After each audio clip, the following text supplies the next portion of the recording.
Hi, everyone. Thank you for joining us today. We're so happy to have you here for our first episode of the World Food Forum's culinary series.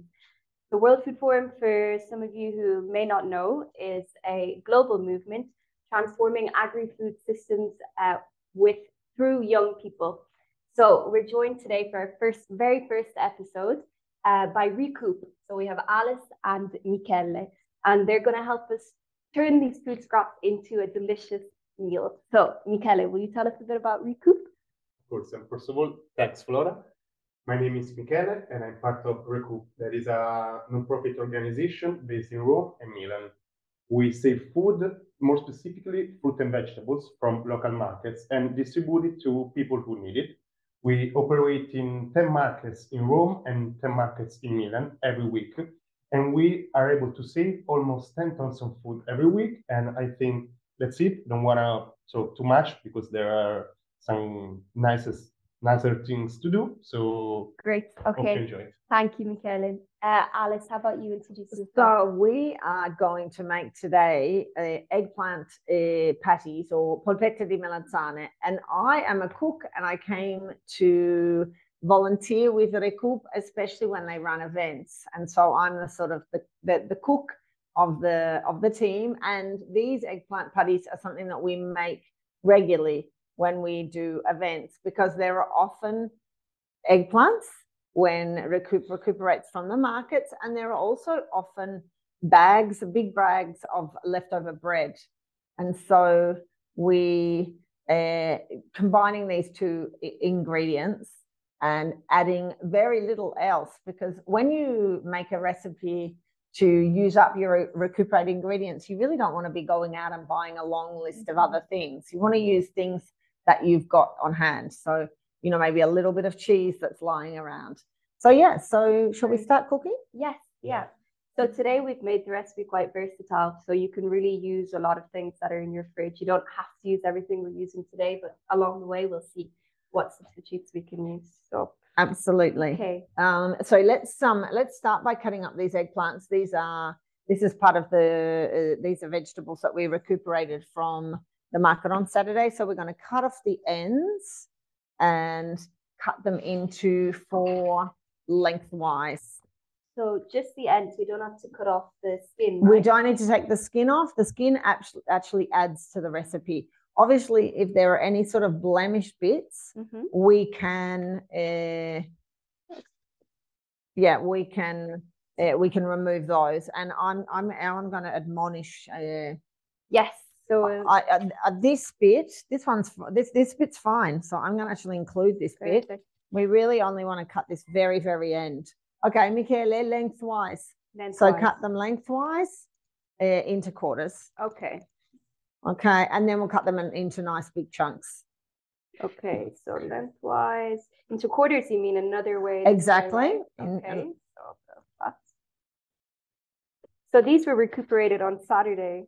Yeah, so they're actually, I mean, sometimes the recuperated produce, Michele, it's really actually still in really good condition. Yeah. But sometimes the store holders know that they're not going to sell it. Okay, slightly bigger. So we'll go probably 4 cuts, okay? Okay. Slightly bigger. So we're going to have some really nice big chunks. Okay. And I'm going to, let's arrange them on this tray. And I tend to arrange them skin side down. They just cook better. Okay. When they're skin side down.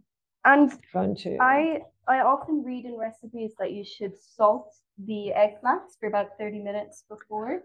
That's a really good point, Flora. It's really interesting because the fact is that eggplants used to be really bitter vegetables. And over the years, the bitterness has been bred out of the vegetables. So like many things, like, for example, clementines, they don't have pips in them because the pips have been gradually over the years bred out of the fruit. Okay. And this is the same. Eggplants used to have a lot more seeds. They will sometimes at some points in the year, and depending on how long they've been left on the plant. But the bitterness in eggplants that traditionally recipes said, salt the eggplants and leave a heavy weight on them and wait for half an hour, and then you have to wash them and dry them. It's really not necessary anymore. Okay. So that's good, isn't it? Great. So there's a saving. Okay, so we're going to do just like literally a sprinkle of salt and a little bit of oil. So just a quick drizzle. Okay. We don't need a lot. These will cook in the oven really quite simply on their own. How's that? That looks great. Perfect. Okay. And so they're going to go into the oven. So okay. What degree should we have the oven? We've got the oven on 180 and they're going in for roughly 20-25 minutes. All right. Okay. Okay. The next thing that we need to do is prepare the breadcrumbs. Now, this is one of these things that it's really, really preferable to use homemade breadcrumbs, because breadcrumbs that you get from the store, which have been made commercially, are really fine and hard, and they're really not that tasty. Okay. Italians use breadcrumbs in lots of things, and I think it's so cool because bread's really precious. Like, bread's made out of wheat that's grown, it's milled, and the levido is often, in some cases, levido madre. So there's a lot of effort's gone into keeping this yeast alive, and then the bread's made.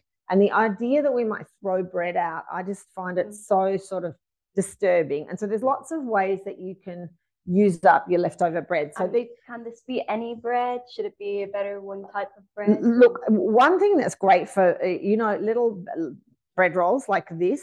So what I would call these sort of, standard bakery bread rolls. These are ciabatte. And these are a couple of days old. Slices of bread, so slices of sort of casarecce. Okay. The only bread that's obviously supermarket bread, like pan in cassetta, what do we call it? Sliced industrial sliced bread is generally not that great for breadcrumbs. And really, really, really good sourdough can sometimes be a bit hard, and the crust can be a bit hard. Okay. Sometimes if the crusts are really hard, you can pull them off. Okay. But what we're going to do is basically we're going to break these into the food processor. Great. Okay. Well, I know I always have bread at home that's about to go off, so it's good to know that you should keep all of your stale bread and well, and the other thing that you can do is, if you know that you've got a few things apart from, you can always slice bread and pop it into let's break these together into the thing. What if I want to make this recipe next week, but my bread is going off, going stale today? Yeah, exactly. You could do your breadcrumbs, make your breadcrumbs today and put them in a bag or in a container, pop them into a little container and pop them in the freezer, and they're ready for use the next week. Okay, great. So good to make them immediately and then pop them in. Absolutely. And it's actually important sort of to make them immediately, because if you do leave them too long, then your bread becomes rock. Okay. And it's really difficult. The food process actually will stop processing it. Okay. There are preparations that you can use stale bread that's really, really hard, and that involves usually soaking them in water or in milk. But for this particular recipe, with the eggplant patties, because our eggplants are going to be really soft and squishy, if we have soft and squishy bread that's been soaked in milk or soaked in water, it's going to be too wet, the mixture. Okay. Yeah. So this is how we kind of get the equilibrium between the mushy eggplants and the breadcrumbs. Great. Okay. So that's great. So leaving the really hard part. So if there's a really hard part, you can leave it off. Exactly. Okay. Yeah. So let's toss that in, and a little bit of crust. This machine's going to be able to, and I'm going to. Great. And we're going to whisk this. Okay.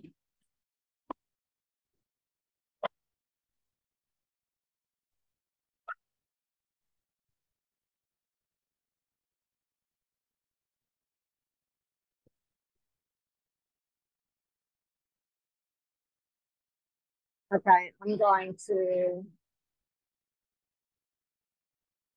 to stop this now, because I've also got some that I prepared earlier that I've also weighed out into the correct quantity for our recipe. Okay. So what is that? That's actually 200 grams. Okay. So because bread is so light, like it's a lot.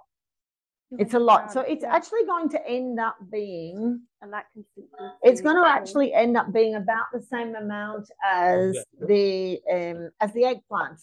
Okay. So they're kind of going to even each other out. Not the same weight, but the same sort of like quantity. Okay. So we're going to use the food processor again for the next step, because we're going to whiz the eggplant, which I've also prepared earlier. But before we do that, let's prepare the seasonings. Okay. Let's prepare the flavors. Great. So what do we have as seasonings? Okay, so this is where they're a bit of a blank canvas, really, the patties, because you can really put anything in. So, Okay. I mean, traditionally, the Italian polpetta di melanzana's got some sort of cheese, and it will depend where you are in Italy and what you've got on hand. So it might be pecorino, it might be a hard ricotta, ricotta salata. It might be, actually, I've got a little piece of ricotta salata affumicata. So this is like smoked hard ricotta from Calabria. And but I basically use what's in the fridge, because this is a perfect opportunity to use up your bits and bobs. And I love the Italian ingenuity in using up. So, sorry, Alice, this is for the flavoring, right? So if, say, we want to make it vegan, is it necessary to have this for the texture? Absolutely not. So this is only here for flavor. Okay. And so if you wanted to make them vegan, you could easily use spices. You could use more herbs. So we're going to use oregano and mint, or mentuccia, really, which is what we had available, which is what I had growing in the garden. But you could certainly use parsley. You could use aneto, or what's it called? Aneto, dill, brava. Great. So you could, so you can kind of use any. And you could certainly use spices as well. Like, it would be lovely with a little bit of cumin or coriander, or even za'atar, or it really sort of lends. Eggplants actually lend themselves to lots of flavors. There can be many ways. There could be many ways. You could even, but in terms of, because these aren't really going to upset the texture balance, because the texture is really the eggplant and the bread. We're going to put an egg in, but you could leave the egg out and generally it will be fine. Okay, great. Okay, so I suppose while I whiz the eggplants, we could start grating the cheese. Okay. So I think we should just grate a combination, and trimming and chopping the herbs. Great, all right. I can start with the herbs if you like. Okay, okay, you can do the, Michele, you can. You're in charge of the cheese. I request we put a lot of the salted ricotta in. Yeah, and obviously, if you can, why don't we do it? Some of it on the Parmigiano and the Pecorino on this smaller grater, and the salted ricotta you can do, because it's fresher. You can do it on the. Okay, so this side. Okay. I do here. Maybe. Why don't you do it on the plate, and then we've got it all on the plate ready to go in. Okay. How many herbs would you like on? I think we do. I think the more the merrier with the herbs. Yeah, I think definitely as many as possible. I would just pull them all off their sticks and just chop them. For the fresh oregano, you got to take it off. Now we can put a bit of garlic in as well. Great. Alice, excuse me. How much do I have to do? I would just do a little bit more, and then maybe start on the other ones. Okay, so I'm going to put the eggplant in to be blended. You could also use a stick blender for this. I think Buster of that, even like Flora wants a lot. That's perfect. If you want, you can tip it into there. Okay. I did just want to show you how the eggplants should be soft. Okay, so when they come out of the oven, they should sort of squash easily between your fingers. Okay. Because eggplants are spongy until they've been cooked properly, and then they sort of transform into sort of soft and squishy. Great. Yeah, a handheld blender would work fine. And I suppose if you didn't have either, you just have to chop them. Okay. Yeah. Okay. And that's about 20 minutes in the oven, you said? It was 20 to 25 minutes in the oven. So once they're soft, once they're squishy, they're ready. Great. Okay, so I'm going to blend these. Which other type of cheese do we have to use? Well, let's use up. Yeah, I think let's use up some of this Parmigiano on that side. Here we go, Michele. I'm going to do this for you. Okay. Yeah, so we've got that free. Okay, and then let's use up the pecorino because I've got that piece. Yeah, I've got that piece sort of hanging around.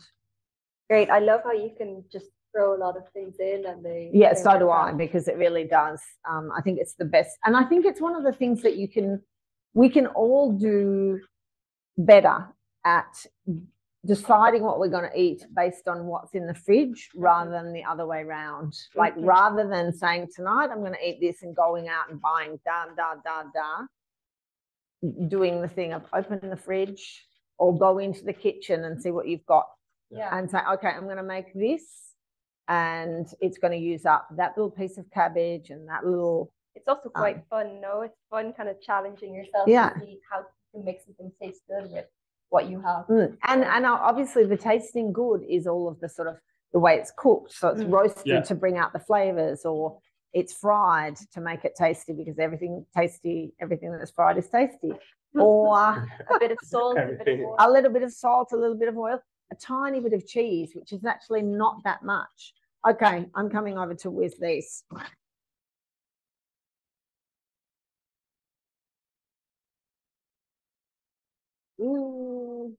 That's probably going to be enough. So yeah, it's a mush. And there's a little bit of skin in there, but I think that's okay. Maybe just one more tiny mix.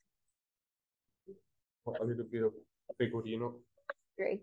Yeah, definitely a bit of pecorino. Well, pecorino is salty as well, isn't it? Yes. Which side do you put on it? No, they're fine. They're fine.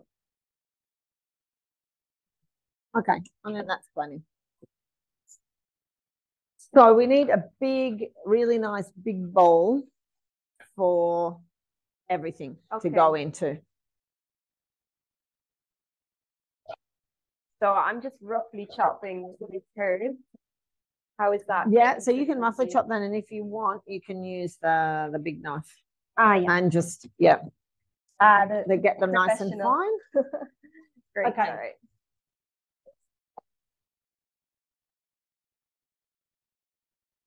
This thing always falls off. Knife looks makes it makes like it makes you feel so much more professional having that kind of knife. Those watching can't smell, but everything, all of these flavors smell delicious. Well, the mint really helps it.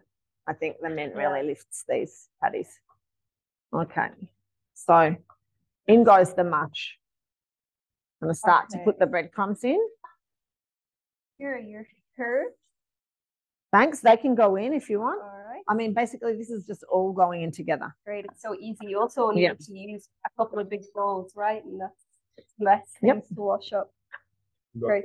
And a bit of garlic. And also because I think some really, really finely chopped. So this one, you've got to get it really fine. Because obviously, if it stays in big chunks, only a few people are going to end up with a big chunk in their patty. And they might not be happy. So very finely sliced garlic. Super finely diced. Okay.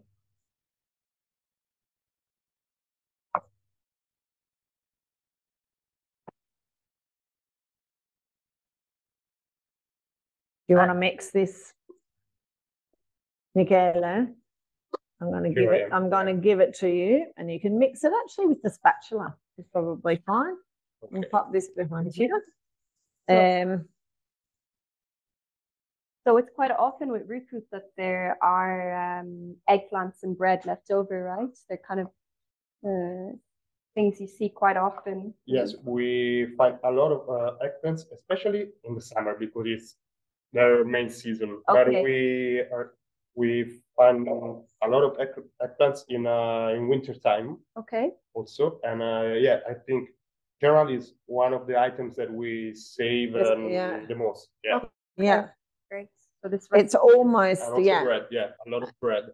A lot of bread, okay. Yeah, and often the bread as well that gets recuperated is really good bread. Yeah, I've it's noticed. Yeah. fantastic bread. Sometimes there's these beautiful loaves, and it's actually really lovely to be able to give the people who come to collect the food a really beautiful loaf or half a loaf of a really beautiful bread. It feels like a very lovely thing to be able to give people. Okay, so keep mixing, and I'm going to crack an egg. My mum always told me to crack the egg into a little bowl, just in case there was something wrong with it. But that's looking fine. And so you can just put it straight in once you've cracked it, right? Yeah, I only crack it into the bowl just in case there's something wrong with it, which never happens. But the one time you won't use the bowl, you might get some. You might get some nasty, or some eggshell. I would do that mistake for sure. Yeah, well, I mean, that was my mum was always, well, my mum still says it. She says, oh, imagine if you're making something where you had 5 eggs and you cracked the 5 eggs in together, and the last one that you got to was bad, and you wasted 5 eggs.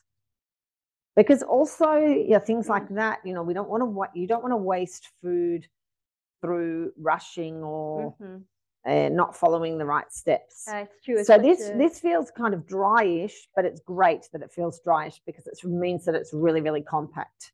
Great. And in fact, we only put 1 egg in. And I think, remember that the first time at the disco soup where we made the eggplant patties, and someone put like 10 eggs in, so we had to keep adding breadcrumbs because it was really, really mushy. Okay. You're recuperating the food while you're making it as well. Okay, so if we put our fingers in, it's a really nice compact and kind of dry mixture. Great. But it's staying together, and that's really important as well. But to help it stay together, we do need it we're going to give it a little bit of flour. So this is this the shape it's going to be? Yeah, so I do them squashed like that rather than in balls.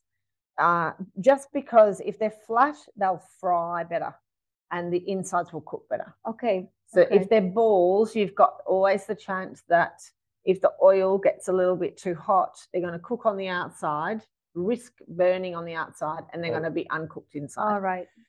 And essentially, because this is just bread, you could almost eat it uncooked, but it's much nicer to eat things properly cooked.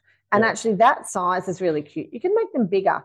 These actually, I'm going to make these soon for my kids I think these would make a fantastic veggie burger as a sort of burger, because I think the reason why kids love hamburgers so much is actually not because of the meat. I think it's because of all the stuff that you put in hamburger, the piece of cheese, the ketchup, the sweet chili sauce, the little slice of bacon. It's all that stuff. It's not necessarily even the meat. Yeah. So I think these would make a fantastic big veggie burger for dinners. Okay, so let's start forming them. I've got, this is the other thing that we can also use. This is kind of cool, is that we can also use that to form. Great. So we could even like dump them out into the, put them into your hand. Actually, don't dump them into the, I think it's better to form them without the flour and then put them in the flour. Okay. Okay. And what I'll do is I'll get another tray and we can put these floured ones on a tray. And can you handle them as much as you like? There's no kind of overworking them? I think it's always better to not handle things too much. Okay. I don't think you need to handle them. In fact, we can put this is clean, this board, so we can actually put them on the board if we want to. Perfect. They're pretty easy to form. They're pretty easy to form because the mixtures. Now, obviously, if you were to make them and for some reason the mixture was too wet, you could sort of rectify just by putting some more breadcrumbs in. Okay, so you just balance it. Yeah, so you're just going to balance by putting extra. Now, do you know what we did do? We did actually forget to put a little bit of pepper. Oh. And we've put heaps of pecorino, so they probably don't need a lot of salt.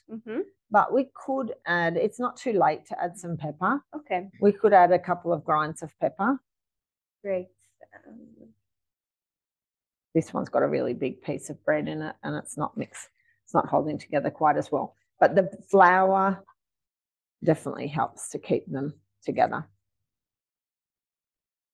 So I'm going to use your pepper. Yeah, that'd be great. Okay, and I am going to taste a tiny piece just to have a sense of. Is it? Yeah, I don't think it needs salt. A little bit of pepper is really nice. All right. Shall I start heating up the oil? No, let's get a couple more formed and then we'll heat up the oil. Okay. Okay. Great. And how much oil should there be? Should it cover the polpette, the patty, or? Well, oil, I mean, it's another thing that you don't necessarily need to be wasting oil because everything costs.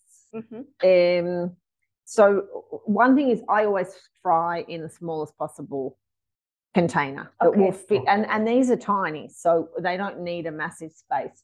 A wok's really good because it's small at the base, and so it gives lots of space, but it doesn't take a lot you can fry in it without filling it with oil.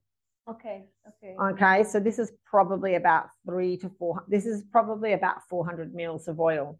Okay, so a wok. So I quite like a wok, but also a smallish saucepan or a smallish fry pan, because I don't think it's necessary. It depends, obviously, how much you have to fry, but I don't think it's necessary to waste a lot of oil. I think I'm a bit conservative with all things. I think I got that from my mum as well. Oh, it's a good way to be, no? Yeah, I feel lucky. I really do, because my mum was born in 1938. So she lived through the Second World War. And even though she lived in Australia, her family was not a really wealthy family. And they were just really careful with everything. Yeah. And so she really passed that on to us. And I feel like it's a real gift. Yeah. Because certain things remain to you. And I'm teaching that to my kids, that there's no need to actually, that being really careful with the food that we're all so lucky to have is really important. Yeah. And you can still eat really well, eating in a way that's sort of a bit povera. And certainly, reusing things and not wasting things. And absolutely. I'm definitely going to do this recipe again next time I have some things that I this is super fun, obviously, as a snack food. So it's a super thing for an aperitivo. Yeah, I can confirm that for all the events. Also because I think that's also because fried things go really well with beer and fizzy wine. Definitely. Great.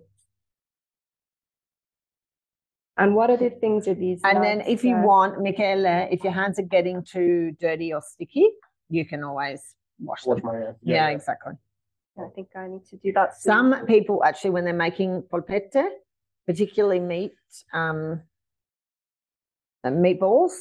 they have a little bowl of water on the table to wash to keep their hands wet. Because also Italian meatballs traditionally have heaps of bread in them as well. And it's incredible because it actually bulks the meat out, so it makes the meat go a lot further. But not only does it do that, it actually makes the meatballs really, really tasty because it makes them kind of soft. But that's a different format because that's generally the whole pieces of bread soaked in milk. Or water if you're lactose free or, for example, vegan. But obviously, if you're vegan, you're not making meatballs anyway, are you? I guess with the melons, the eggplants, they're kind of wet anyway, so the dry bread. Exactly. Yeah, exactly. That's why you need the dry breadcrumbs to kind of dry them out. Okay, these are looking really cute, and we've got a couple of different sizes, but it doesn't really matter. It makes it fun, no? They're all a bit different. They're cute. I think it's nicer. Absolutely. And you could serve them with quite a few different things. Okay, so we're almost done. So I think I'm going to turn on the gas.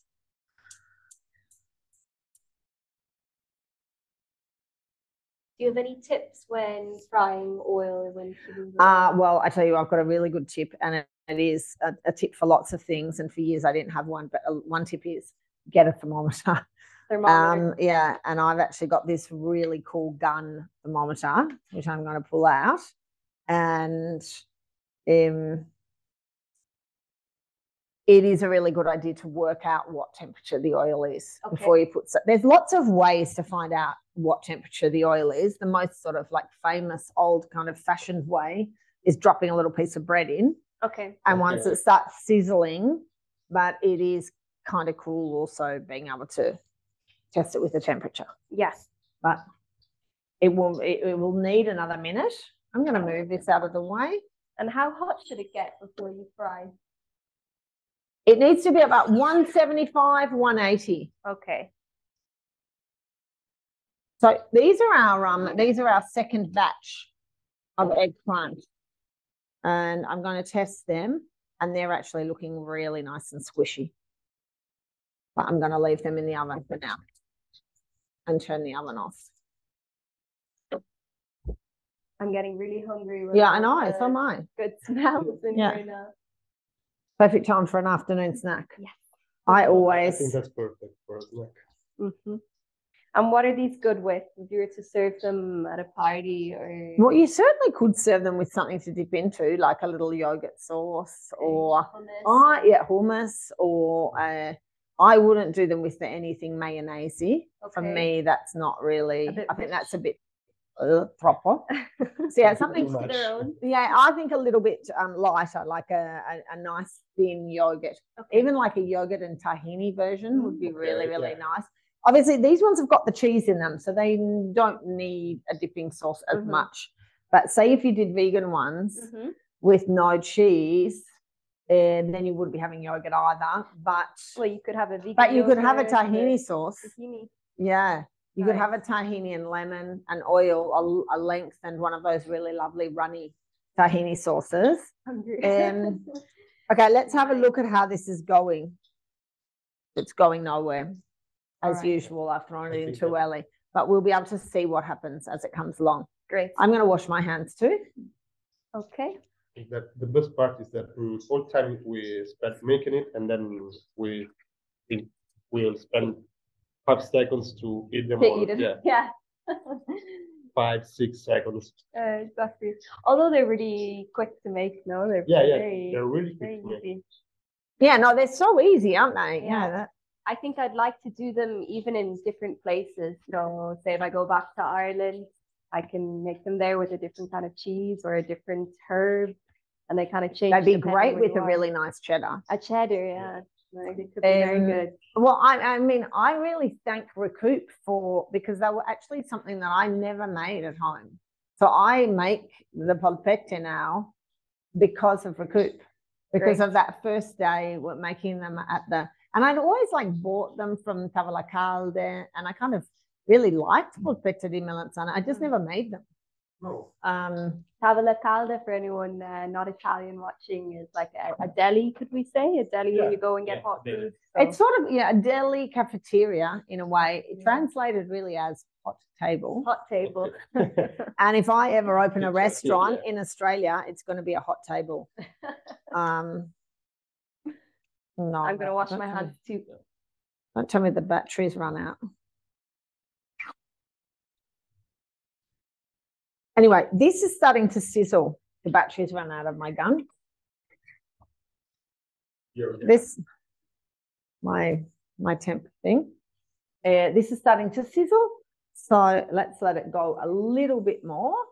And one thing that's a good idea to do is set up a plate. And I actually really like a rack more than paper, because I feel like the rack it's also reusable, no? Yes, and also as well, because I think you don't necessarily, you want the extra fat to drip off the fried things, but you don't necessarily want to get soaked out of it. You don't necessarily want it to get soaked out. And I think this one's, it's almost at temperature, but I probably threw that one in a second early. We're But too impatient. We're yeah, too I'm hungry impatient. to- I'm always impatient for the frying. Yeah. And obviously this is indispensable, the spider. That's what it's called, the spider. This is called a spider sieve. Okay. Actually, in Italian we call it the ragno. Il ragno. Say il Sì, cucchiaio sì, a sì. ragno. Il ragno. But I think traditionally, actually, it's an Asian utensil. Okay. Yeah, Yeah, I for think so, making yeah. wontons and things. Okay. Yeah. I need to get Great. one. You need one also because they're great for pulling pasta out of the pot. Yeah. Because if you don't want to drain the pasta, because you want to keep the cooking water handy, and also because it's safer not to drain that, be walking around the kitchen with all these big pots of water, boiling water. You can just fish it out with this and pop it into the waiting pan of sauce. Another thing when cooking not to waste is the pasta water. An essential thing if you want it to use it to make a sauce. Yeah, that's a good tip. Yeah, absolutely. It's such a okay. These are looking good. I think it is actually hot enough. Now? Great.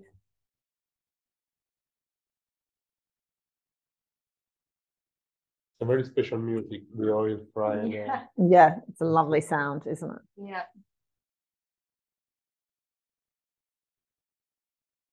And every part of Italy's got fried things. If you think about it, every region has got different fried things. Rome, the suppli. Sicily, the arancini. Fried sweet things. A lot of sweet things. And I mean, for example, arancini actually are the sort of like the ultimate leftover food because it's the leftover rice. Arancini are rice balls that have fillings inside them and covered in yeah, this is looking good now. The final boss in the league of fried things. Yeah, they're at the top. So how long should we fry them for? Okay, good. Well, that's a good question. Why don't you guys time? Okay, this one's going in, but then I'm going to muddle it up. Look, there are a couple of minutes, and you can really, obviously, you don't want to overcrowd the pan because that will take the temperature down. Okay. But you want them to be fried until they're a really good golden color, like I would say a deep golden color, because the risk if you don't fry them well enough, for example, that's not well enough fried. Okay. Because it's going to possibly be still mushy on the inside. Okay. But yeah, you never want to put like 20 in at the one time because the temp will probably go right down and they'll sort of like struggle to fry. Okay. Because the temperature needs to be so a few at a time depending on the size of the pan. Yeah, and obviously the bigger the pan and the bigger. I haven't got this on a massively high flame because I don't want it to get too hot. So, for example, that one at the back, it's a bit too fierce. It's a bit too active. Okay. So a medium flame. Sort of, yeah. Okay. But it really depends. Obviously, everyone has to kind of go with their own cooker. Their own, yeah. You've got to kind of know your cooktop. Yeah.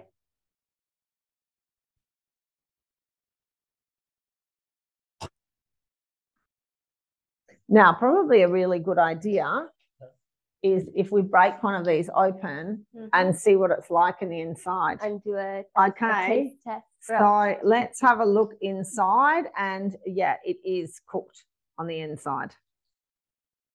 So you two, you want to do the taste test? It's a great moment. Very lucky. Michele came here only for this, didn't you? Yeah, I only came for this. It smells so good. Okay. Is Federico going to maybe turn up? I don't know if he'll be able to come because he was a little bit busy. Yeah, he's very busy, Federico, at the moment, isn't he? But I don't think. But we have to talk. What do you think? I don't think I can swear, but they're awesome. Yeah, I don't want to use bad words, but bad words in a good way. Yeah, they're freaking do you think you need another one to taste to make sure? I think I need I think our production crew were looking at it. Yeah, the production team need one. I need to taste one. And you did one too. Wow, it's delicious. Okay. The cheese, the ricotta, smoked cheese, Mm. and the herbs. The herbs are great. The smoked ricotta is great, isn't it? No. Really great. And it's very easy. I think I have everything at home to make them. I don't have a food processor, so I probably. Do you have a stick blender? I do, a whizzy actually. one? Yeah. Okay, because you can do everything with the whizzy blender. Great. It's a little bit annoying doing the breadcrumbs with the handheld blender, but it is possible. Okay. Just use as deep a bowl as you can, and sometimes it's a good idea to put a tea towel over the top. Okay, so they don't go everywhere. Yeah, so they when they start flying around your kitchen, you can kind of capture them. It will be a great time cleaning everything then. We have a Very couple good. of questions from the chat. Oh. One of them is, what kind of oil do you use? Great. A good question. The frying oil is just vegetable oil, and you could use any kind of vegetable oil. So you could use peanut oil, sunflower oil, a mixed vegetable oil. The oil that we used to drizzle on the eggplants was olive oil. Okay. But again, you could use another oil. I mean, olive oil is better for the taste, but for the frying, yeah, just any kind of frying oil. And I don't generally use peanut oil because I find it to be really strong flavored, and it's also not local in Italy. So I use sunflower oil, but you could use any oil. And how should they be stored afterwards? Can you put them in the refrigerator, in the freezer? Absolutely. The first thing is they're actually quite nice.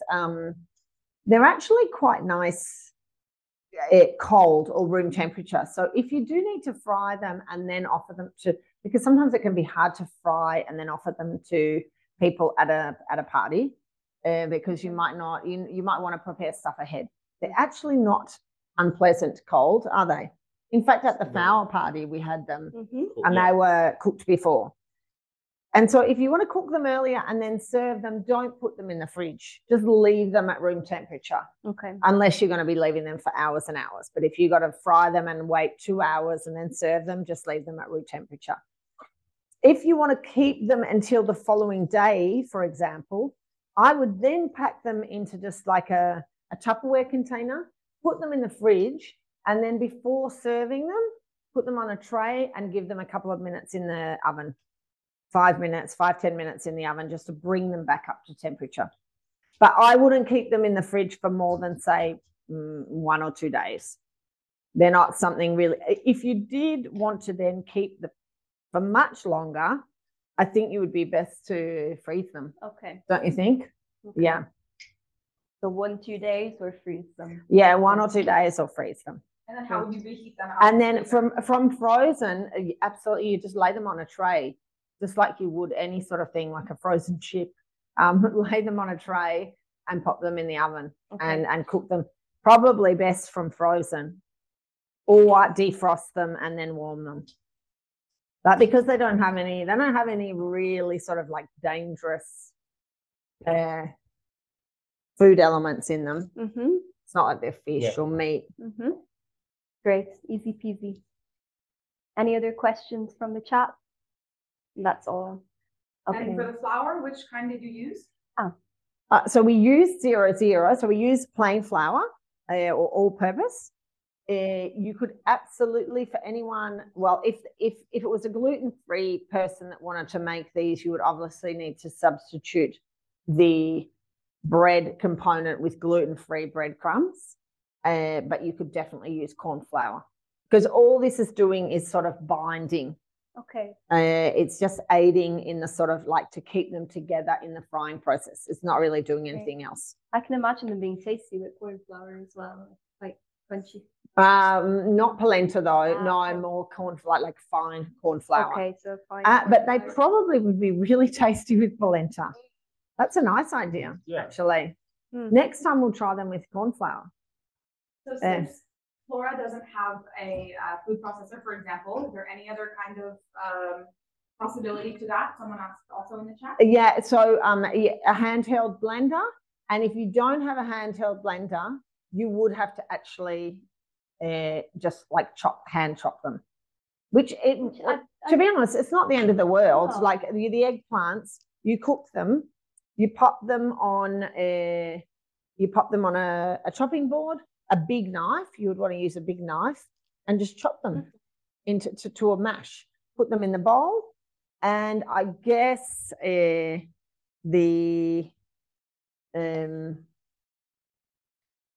same with the breadcrumbs. You'd have to either bash them you could bash them in a mortar and pestle, maybe. In a mortar and pestle, great. Okay, so really... or again, just chop them. Yeah, just like I think a little bit labor intensive. Okay, and now we're gonna put them on a nice plate and serve like that. They look delicious. I can see everyone getting very hungry here, so maybe that's it for today. Okay, this is the first selection, Flora. Great. You can take them, and I'll capture these guys from out of the.